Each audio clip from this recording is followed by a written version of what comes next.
All right, welcome to Lab 6. In this lab, students will take a tracking session and organize and mix it. So the objectives for today's lab is to properly label, set up, and save a project in Pro Tools. In addition to that, we'll import some audio and organize the session, including tempo, markers, and color coding. Then we'll do the actual fun stuff. We'll create a static mix, and then we'll create a basic mix from there using faders, panners, EQ, compression, verb, and automation. Some shortcut keys for today, as always, spacebar to stop and start playback. We'll be using the fades dialog window today a little bit, so Command F will be a friend of us today. We'll also be bypassing some plugins to hear the difference, do a little A/B listening, so we'll be command clicking to do that. We'll be using return to start as always. As much as we use the spacebar to stop and start playback, we'll use return to head back to the start.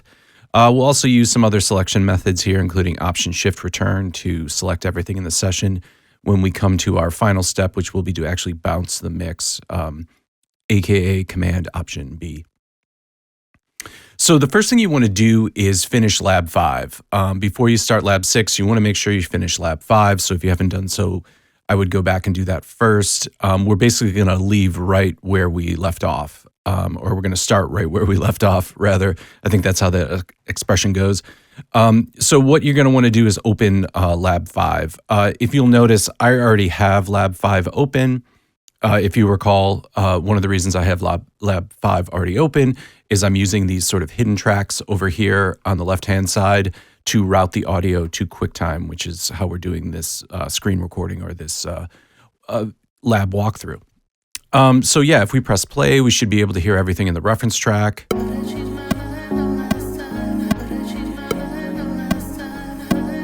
Great, yeah. Sorry, I had to turn that way down.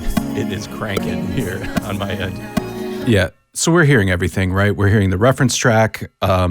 Over here, we're hearing the Vox that I recorded, which are horrible. This is just me talking. We can hear the click track we created, as well as this keys part that I put together here.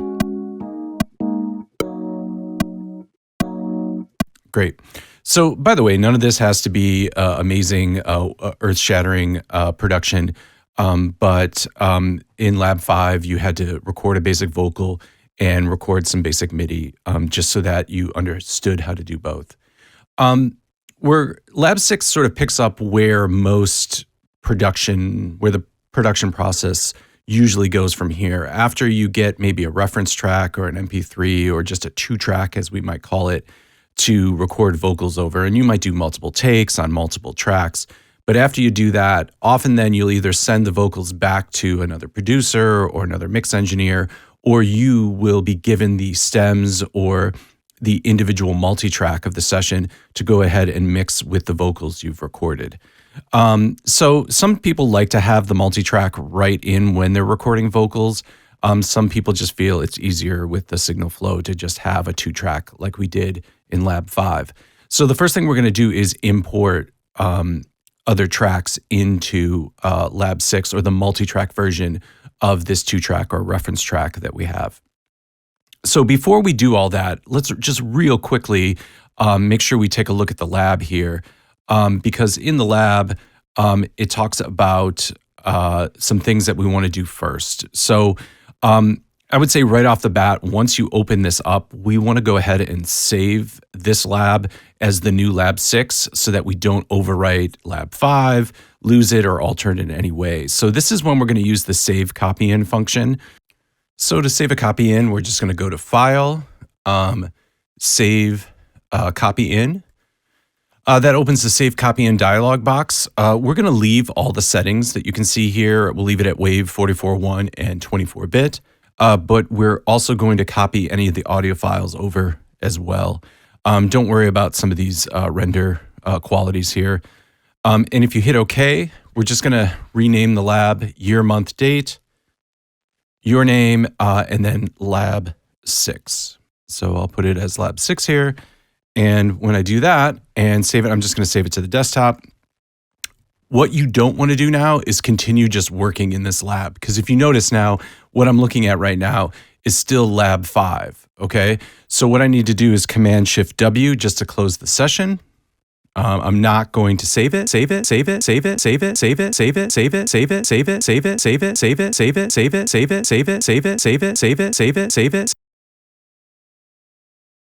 I'm not going to save it.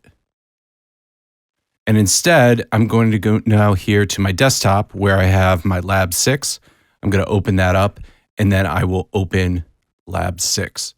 If you notice, all the audio files from previous Lab 5 are now copied over. There's no bounce files at this point, but there is some wave cache, which just is the visualizations of the waveform that I see in the session. So with that all open and ready to rock and roll, I can go back into Pro Tools now. And here now is basically my finished Lab 5, but it's now renamed year, month, date, your name, and Lab 6. So now any time we save or work from here, we're working on this copy of Lab 6. We're not ruining Lab 5 or altering Lab 5 in any way. All right, so the next step here, if we look at the directions, is to just go ahead and just check our session parameters. We can go into the I/O and check that out and just make sure that we still have it going to output 1 and 2. Everything should be running good in our session because, like I said, you wouldn't be able to hear me on this walkthrough video if my I/O wasn't properly set up, but we'll go in and check it. We also want to take a look at the playback engine window. One of the things we're going to do is we're actually going to switch our hardware buffer size from what it was when we were recording to what we want to have it be while we're mixing.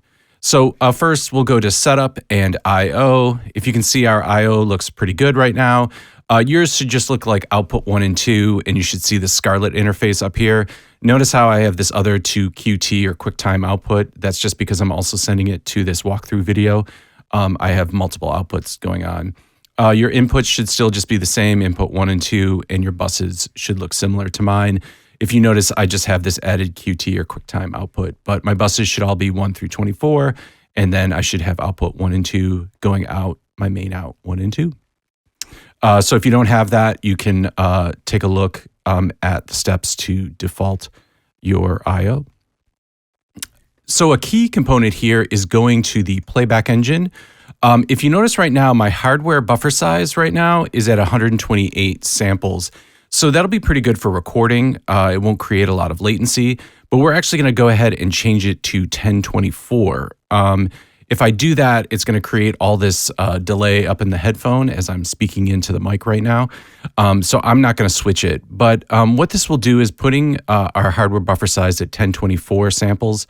That'll allow us to just have more processing power. So as we add more plugins and do more processing, though there'll be a slight or actually a pretty noticeable latency if we were recording, now that we'll just be mixing in this lab, we want to have it at 1024 to increase our processing power.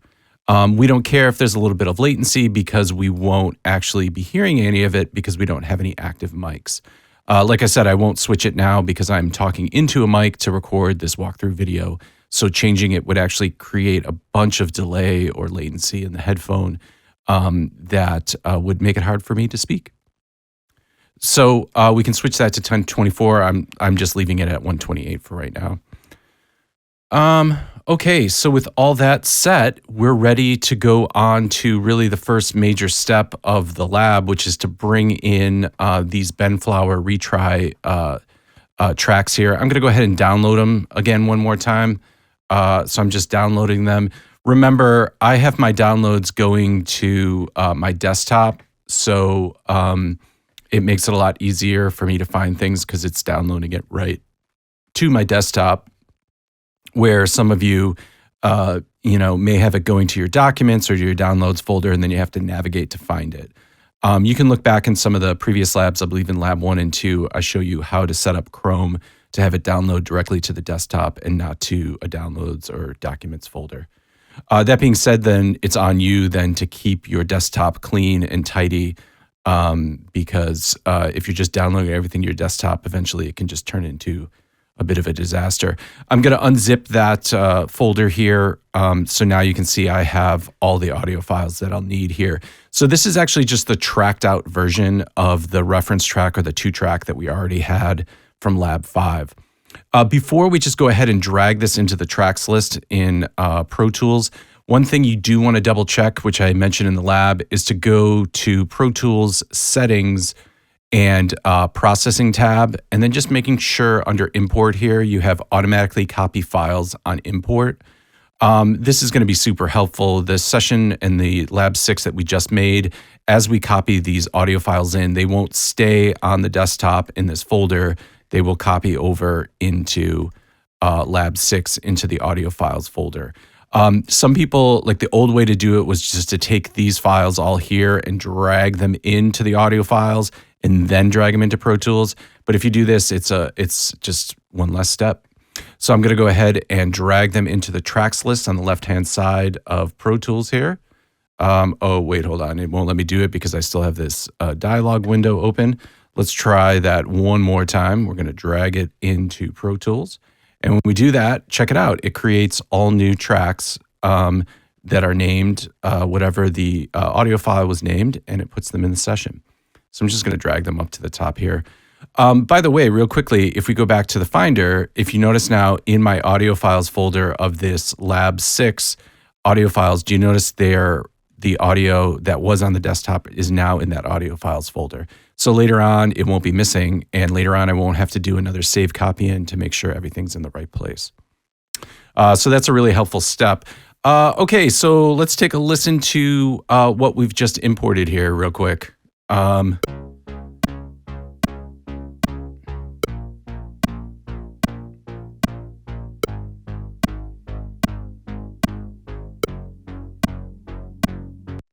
Yeah, so this is not a test. This is not an accident. If you notice, it's clipping. It's very, very loud. So one of the first things we're going to have to do after we get organized here is to create a static mix so that it's just not clipping the output of the master fader the entire time. So before we do that, the lab does ask us to get sort of organized here a little bit. So let's go ahead and do that. We're going to label everything. If you haven't already, the session is at 75 beats per minute. You should have done this in Lab 5. If not, I'll go through how to set that again real quick. Also, we need to do some color coding. In Lab 5, the reference track or the 2-track, we colored light blue. We'll go ahead and make the drums yellow, bass purple, synths orange, and the Vox track we'll leave as the audio track default blue. So let's go and do that. Let's get organized here. You can see right now our tempo is set at 75. If we wanted to go and change that tempo, we could click on the little plus marker there to change the tempo to 75. This is a review from Lab 5, so I'm kind of going through it very quickly. Next, we're going to do some color coding. By the way, let's move our master fader. By the way, notice how I can move my master fader because only it's highlighted. Notice how all the tracks are highlighted now. If I option click, I can unselect them all, and then I can just select it one at a time. I'm going to put this master fader all the way at the bottom of my session. It's pretty customary to have the master or your final output at the bottom of the session. So there we go. That's sitting down there. Let's do this then. I'm going to go ahead and color code some of these tracks. So loop through snare. These are all drum tracks. So I'm going to shift click to highlight those. And then let's see, we'll open up the color palette by double clicking on the color bar, make them yellow. We're also going to make the clips in track yellow as well. Let's see, did they all change? No, they did not. So I'm just with the selector tool. I'm double clicking here to also select them. The bass is purple. Let's make the track purple. Let's make the clips in track purple as well. I guess it's like a pink now. I don't even know what's going on.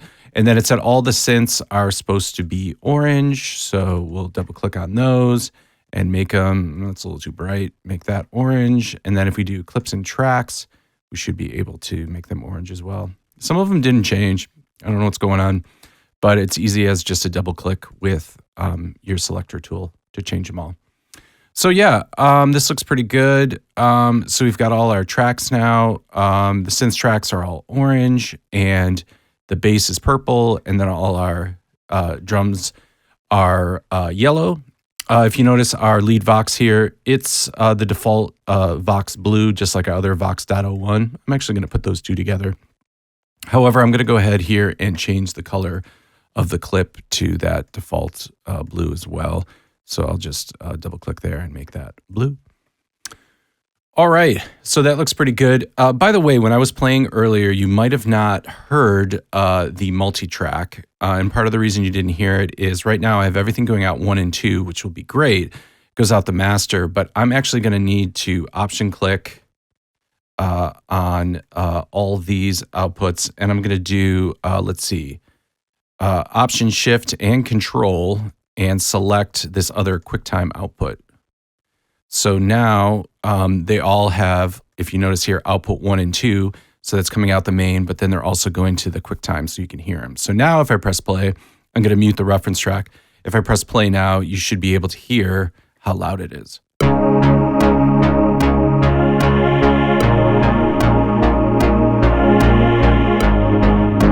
Great. You can hear it's kind of distorting, and that's not cool. It's clipping this master fader. So, by the way, so really all your outputs should be 1 and 2. You see I have the little plus next to them because I also have them coming to this QuickTime output for the walkthrough. All right, by the way, to clear the clip, you can actually just click on the clip here if you want.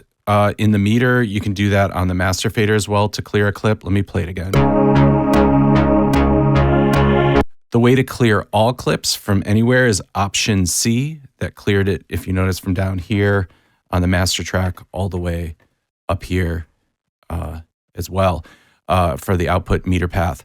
By the way, this doesn't like eliminate the clip. It just clears it from the memory hold. But it's still very much clipping. So don't think that just like cancels all clipping if you just keep hitting Option C. Okay, so with that being done, I think the lab also wants us to go ahead and put some markers in. You should have markers for bar 1, bar 9, and 17, so you've already should have done start, verse 1, chorus 1. We can go ahead and put the other markers in as well. Go ahead and do that just as a reminder. You can do that. Looks like we're missing, no, I think we have some markers here. Yeah, we do. We have that in C1. Let me go ahead and do a few. We don't have to do them all here. So we've got C1. Bar 25 is verse 2. So I'm just going to click on 25, hit enter on the numeric keypad, and make this V2 or verse 2. I can probably go through and do these very quickly. Bar 33 is C2, so I'm going to go to 33, enter C2. Let's see what else we got. We've got, there's like a bar 41 is the vamp. So call this vamp. Let's see what else we got. Verse 2B is bar 49. Verse 2B. We're getting into like sub verses here. C3 is at bar 57. Once again, I'm just clicking on the bar that I want, which is 57, and hitting enter. What was this? This is going to be C3 at 57. Oh, location 8. C3, lowercase c. It's a less important chorus. Bar 65 is vamp 2. By the way, notice how it's real easy for me to select a bar because right now I have it in grid mode over here, and I have my grid set to 1 bar selection at a time. Later on, this might get in my way. I might have to make it a more higher resolution grid or a smaller rhythmic value grid. But for right now, when I'm doing like markers or moving big parts of the song around, having the grid mode in bar is super helpful. All right, so I forgot 65 was, this is the most exciting walkthrough ever, is labeling. So 65 is vamp 2. Put that on there. And then let's see, bar 73 is vamp 3.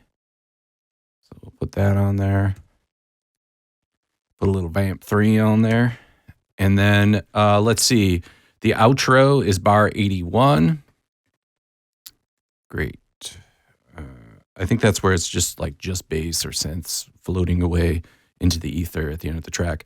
And then bar 92 is our hard end, which will be pretty important to hit because, let's see.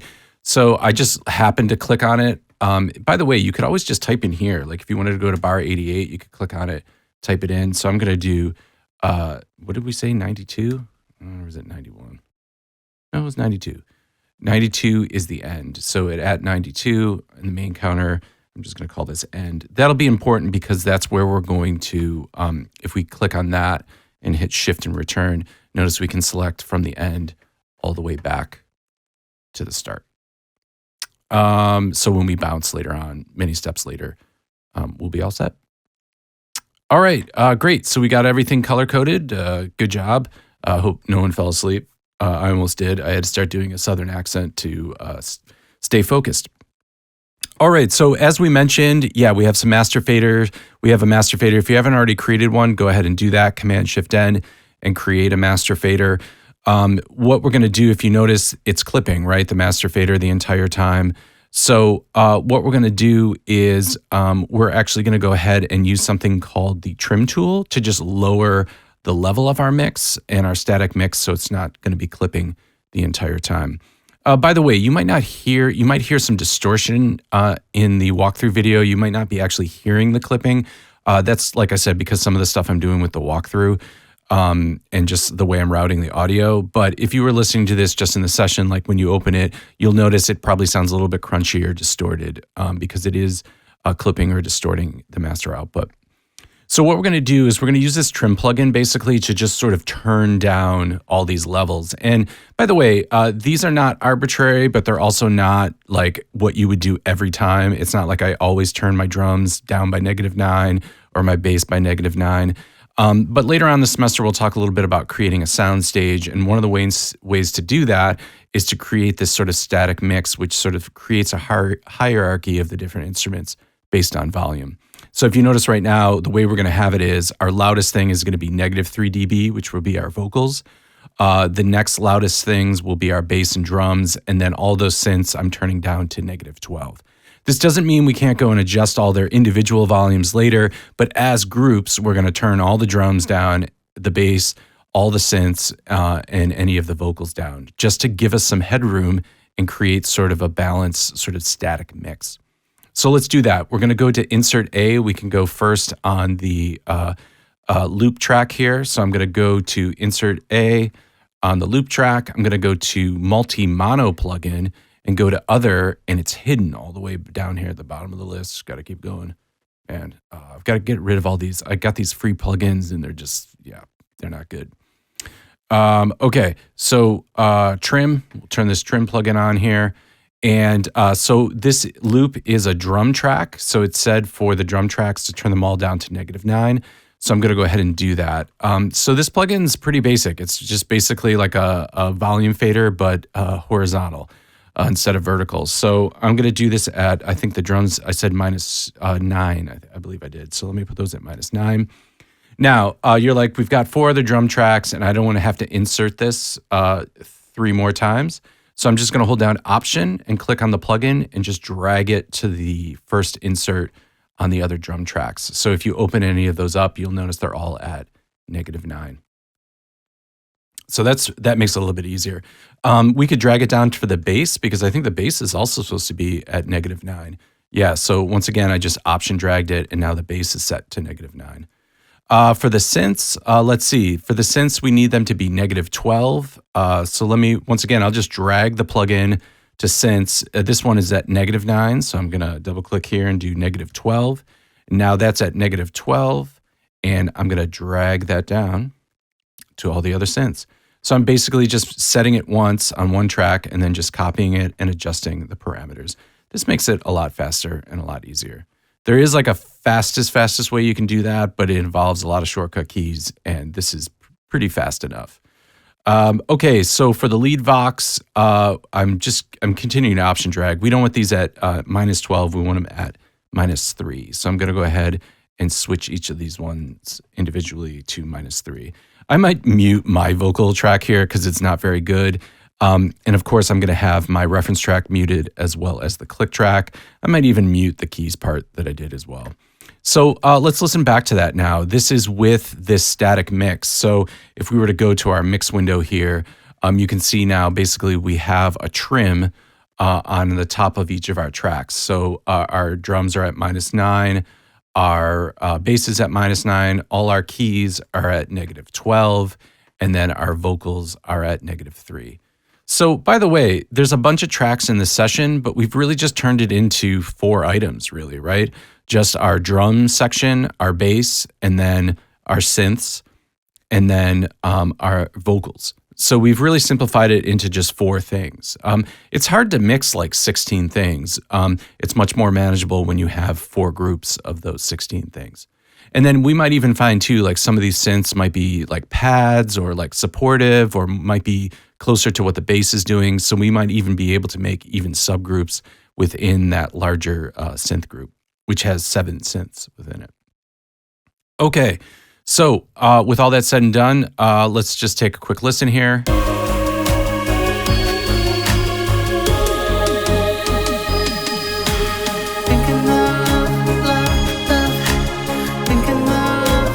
Great. So it seems pretty balanced right now. Here, I'm going to do with or without. So with everything selected, I'm going to hold down the Command Option function here, and I'm going to notice it mutes all the trims. So I'm just going to go switch between having all the trims off, meaning they're not reducing the level, and with, and you'll just notice a difference in the balance and the way the mix sounds.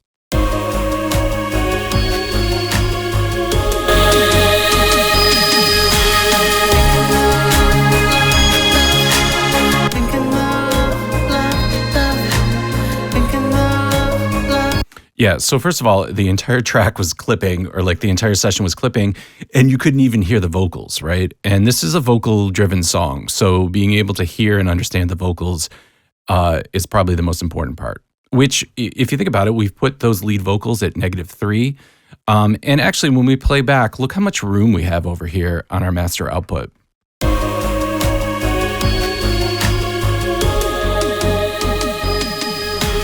Yeah, so if you look, we're peaking at around maybe -6, which means we have about 6 dB of headroom where we can start adding, compression, EQ, boosting the gain in different places, raising and lowering tracks without getting to clipping. So this is a great way, a static mix is a great way to kind of get everything turned down so that you can then go and start enhancing, adding gain, EQ, compressing, or what we're about to embark on, which is mixing. So, without further ado, let's deal with some mixing here. So the first thing we might want to do is pan some of the objects. I've also put in a process here for creating a vocal chain for processing our vocal, which we'll go through. We'll then also add some automation, some volume automation at first, and then we'll actually add some EQ automation. Other than that, we're just going to sort of finalize the session by adding some stereo bus compression to the master fader, and then we'll bounce our mix. So this is in no way, going to be a start to finish mix, but this is a good place to start. So if we listen to the track here, I can start sort of panning some things. By the way, if you want to just solo an individual track while you're playing back, notice by just hitting this solo button here, I'm only hearing this loop track. So I'll leave that panned hard left and right. Let me go back to the start. By the way, one of the cool things is if I hit point to point, or if I do 0.3 point on the numeric keypad, do you notice how, or 0.4 point, notice how it's going to specific markers? So if I do 0.2 point, this is right where the vocals start. Let me go to I'll do between chorus 1 and verse 1. I think that'll be a good place to do a little mixing. So I'm just highlighting those 2 places, and notice I have loop playback on. And I'm not hearing anything because I have the loop track soloed.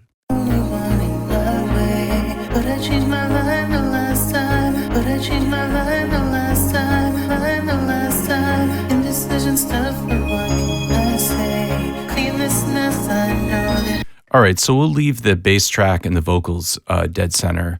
That'll be fine, but maybe some of these synths or other things we can move left and right.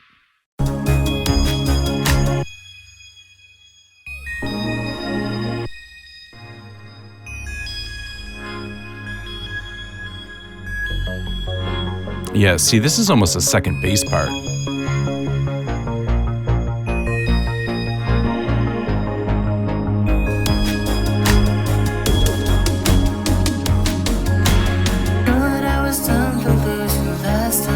Let's go a little bit later. I don't know when these others come in.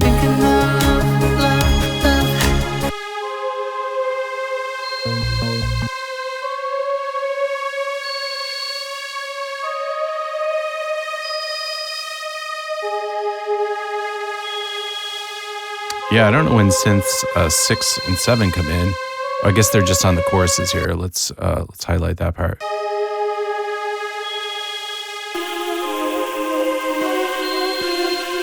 Maybe I'll put the one like left.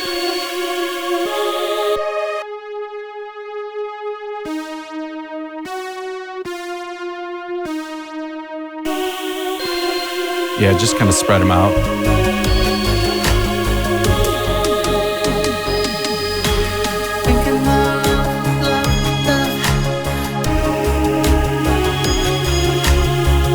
That's pretty good. So you don't have to go too crazy with the panning. By the way, you're not forced to like pan everything hard left or hard right. By the way, notice I'm using stereo panners here, which is not my favorite thing to be doing. I usually like to have mono tracks and being able to just use a single panner, like here on the vocals. But so when you are panning stuff left and right with these panners, if you have them hard left and right, so 100 and 100, then they're going to be the full stereo image when you imported them. If you do one at 0 and the right at 100, it'll skew right. If I do the right one at 0 and the left one at 100, it'll skew left. If I want to have something really hard left, then I have to both put 100 and 100 left. Or if I really want it hard right, I'll do 100 right on both ones. Let's not do that though. I think what I'm going to do is, let's see, I think I had it where, I don't know what I'm doing now. Okay, yeah, I think I had it like this. So I have the one synth panned mostly left, or like leaning left. This one synth 6 leaning right. And then the main synth part, synth 5, which is kind of that supportive pad there, both left and right. So get creative, do whatever you want. But remember, the harder stuff, you start panning stuff to the sides, the less sort of things are in the middle, and that can kind of create a sonic hole in the middle of the mix. All right, so let's do a basic vocal chain. So on the lead Vox track, this is the one we imported, not the one we recorded in Lab 5. We're going to go ahead and set up this basic vocal chain for processing. You may have already done this in Lab 5, depending on which version of the lab you did. If not, let's go ahead in and add some distortion. We're going to add a little bit of EQ and then a little bit of compression, as well as some additive EQ. So if we go to lead vocal track 1 here, under the trim plugin, we're going to go ahead and go to harmonic. And we have all types of distortion or harmonic distortion plugins in here. We're going to go to lo-fi. And if I click on lo-fi, it'll open up the plugin. Let's solo that vocal track. I think it would be smart. I'm going to go back to point to point. So if you notice, that took me back to verse 1. So I'm going to go ahead and shift click here to just highlight that, and we'll just loop up that lead vocal part. Time to lose you last time. Baby, I'm the only one in my way. But I changed my mind the last time. All right, so if I turn the distortion up to 9.2, it sounds like a nightmare. Now, you might be like, well, this would be really cool for like a punk song or like an industrial song, and it would. But this is kind of a synth pop song, so probably not 9.2. Usually keeping it under 1 gives you just a little bit of edge that's going to sort of bring it forward. Let's take a listen. Here's without. Here's with. Yeah, so you can hear how it just like sort of brings the vocals just a little bit closer. So the key here is subtle. And by the way, if you put distortion on every track and push every track forward, it's going to kind of give you diminishing returns. But definitely on a track where you're really featuring it, maybe like a lead synth line or a vocal track in this case, to sort of bring it forward and really have it be more intimate is something that is really great with using harmonic distortion.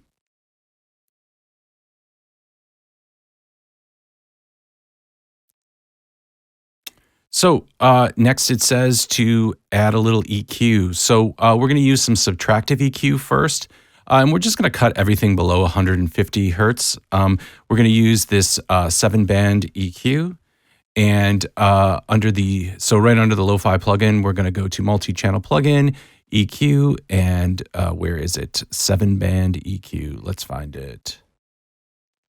There it is, EQ3 7-band. Sorry, I don't use this one a lot, but this is the stock one that comes with Pro Tools, so that's one we're using. So I'm just going to go to the high pass filter. I'm going to turn it in. We'll do 24 dB per octave, and I'm going to set the frequency to 150. So if you notice, basically, we'll learn more about EQs as we go here, but this is a pass filter, so it's basically cutting everything below 150 hertz. There's probably not much of it in the vocals, so it's just going to get rid of any noise or any sound that's not part of the original vocal track, or not part of the musical part of the vocal track anyways.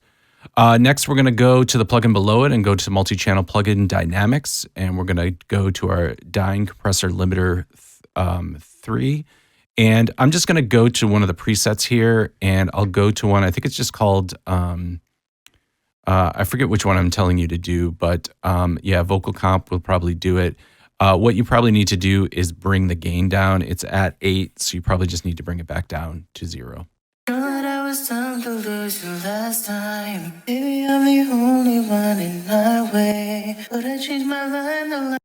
Let's see. I think in the lab, I tell you to bring it down to, to 3. So not quite the gain at 8 dB, but 3. It's actually, we're losing some of the volume.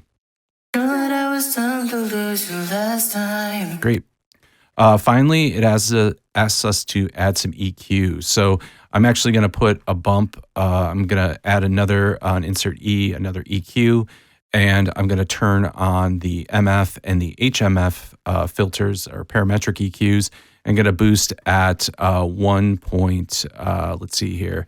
I'm going to boost at 1.89 or almost 2K, and then at 5.2K by 6 dB each. Notice I'm not doing 12 dB, and I'm not going to sweep.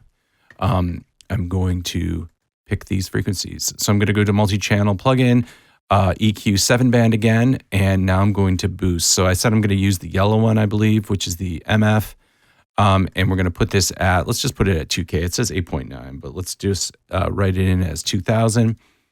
I made the Q 2000. Let's not do that. I'll put the Q back at 1. Let me make the frequency 2000. Not 200, and now that's 2000, and we'll put our gain at 6. So you can see it's boosting there, and then I believe the other one said at 5.2.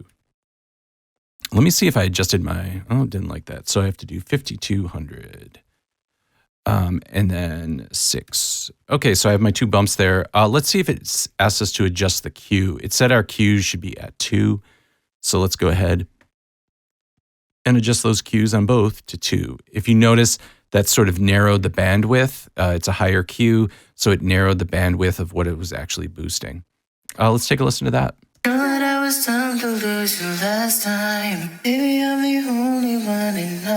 Great, so here's without all the plugins. But I changed my mind the last time. Indecision stuff. Now here's with the EQ. I was time to lose you last time. Baby, I'm the only one in my way. But I changed my mind. Yeah, so it really kind of just brings it out. By the way, it's not a super dramatic thing. You might want to listen to it A/B it a bunch of times.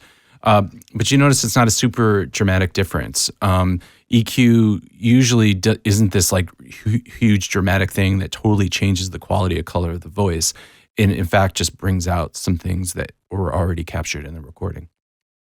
Okay, so with that all set to go, I think we're going on to our next step here, which is to actually add some volume automation as well as some EQ automation. So one of the things, if we go back to the reference track, let's solo the reference track here. If you solo it, you'll notice how it's just bass here at the start. And there's no keys, really nothing else. It's just bass. So if we listen to the 2 track that we have here, I'm going to mute that now. notice how the synth begins right at the beginning. So this synth 1 is right there from the start. And if we listen to the reference track a little bit more, oh, hold on, let's solo it. It's just that bass. And do you notice the synths slowly come in? So in order to do that in our track, what we're going to do is we're going to add a little volume automation. So what the lab says to do is to go ahead, select from verse 1 all the way back to the start. And I'm just going to hit Command F to create a fade. And I'm going to create this nice sort of S-curve or exponential or logarithmic fade here moving in. And if I hit OK, look what ends up happening now. So I'll mute the reference track. So now I'm listening just to the multi-track version. So we just have bass here at the start.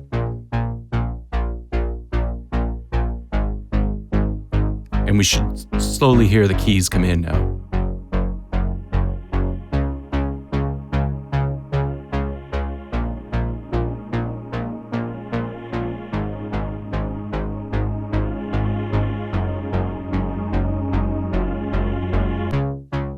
Oh, and it stopped right before the vocals come in here.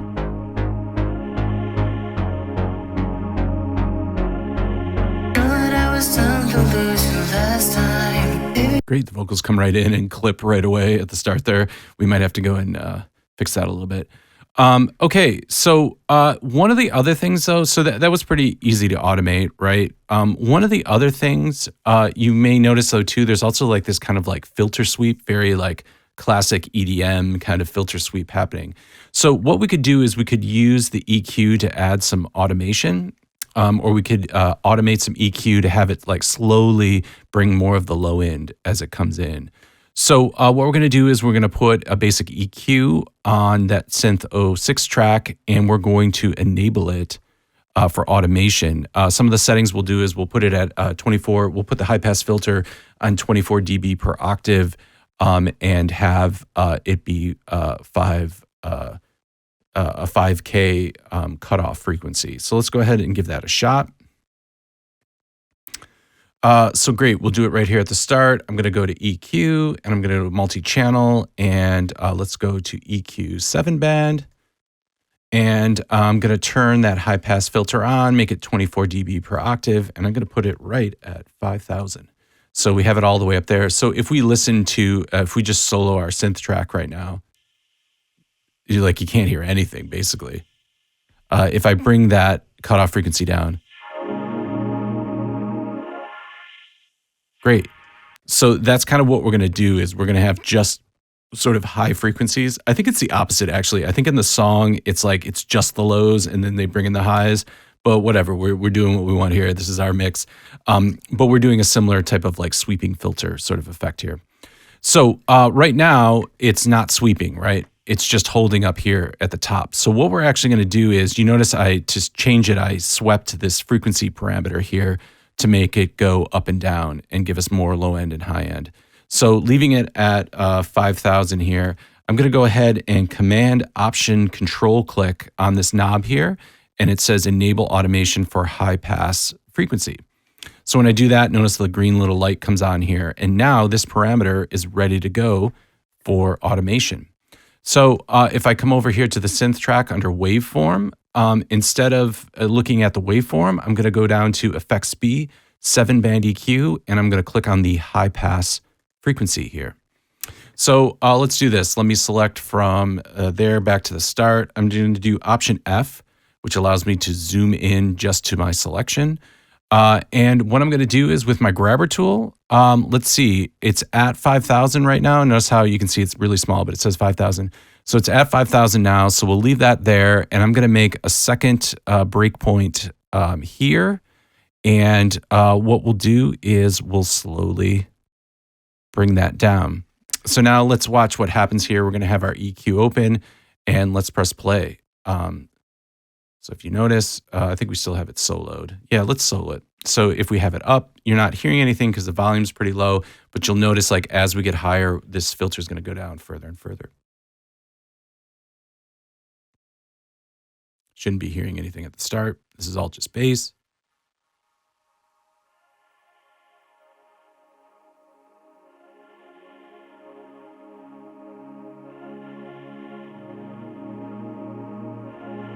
So it kind of starts a little bit early. So maybe what we'll do is we don't really start to hear it till here. So I'm actually going to put this at 5K and we'll have it sweep from there. So let's listen from there.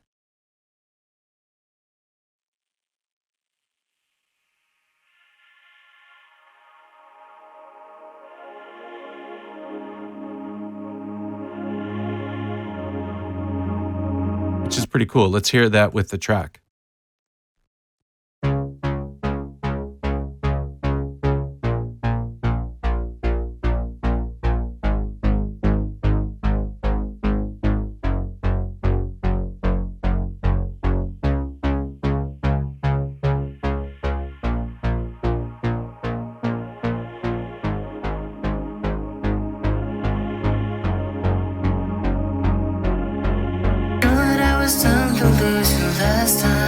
Great. So, yeah, like I said, I think they do it the opposite way. I think there's like no low end or there's no high end and they bring the low end. I don't know. Either way, you can see we basically just used our grabber tool to make some automation breakpoints. The final thing we're going to do before we bounce is to just finalize the session.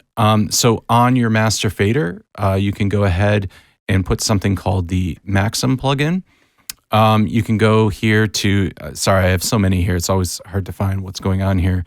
Let's see, Maxim is what you can use. There are some other ones that are on the Shillman 205 computers, but if you're just using Maxim, here it is. Oh, you can already tell it just kind of made stuff a little bit louder. So yeah, we can talk about these settings later. Sorry, it's creating a lot of delay in my headphones. We talked about the latency from earlier. But yeah, go ahead, follow the settings for this. We'll talk later in a whole lab about how this works. On this, I'm just going to bypass it for right now so I can, actually, let me get rid of it. Yeah. Also, so on this master fader, you also want to, on the last insert, you want to go ahead and put some dither. So you can go to dither, power dither, and you want to use noise shaping type 3. We'll talk more about like why we're putting dither on the master fader and why we're putting that Maxim plugin on, especially when we talk about dynamics in a few labs. But yeah, with that on there, that power dither will help us when we bounce our mix now, which is the final step, when we bounce it from 24-bit to 16-bit. So in order to bounce, we'll just go back to Pro Tools here. I'm going to double click on the zoom tool. I'm going to select, we can do Option Shift Return to select everywhere from the start to the end. And notice it goes to that end marker that we made, which is pretty cool. Or you could just click on the end marker and hit Shift Return, and it'll select everywhere there from the end to the start. With everything selected, if you double click on your zoomer tool, it'll show you everything in your window. With everything selected, we'll go to File, Bounce to Mix, or Option Command B to open the Bounce Mix window. You want to use your date, your name, Lab 6 probably. Everything else is fine. Make sure it's coming out output 1 and 2. The file type is WAV. Let's see, the format is interleaved. We're going to change it from 24-bit to 16-bit because we added that dither on the master fader. Keep the sample rate at 44.1, and then we're going to just put it, let's choose. We're going to put it in Lab 6, and we're going to put it in the bounce files folder of Lab 6. We're going to bounce it offline.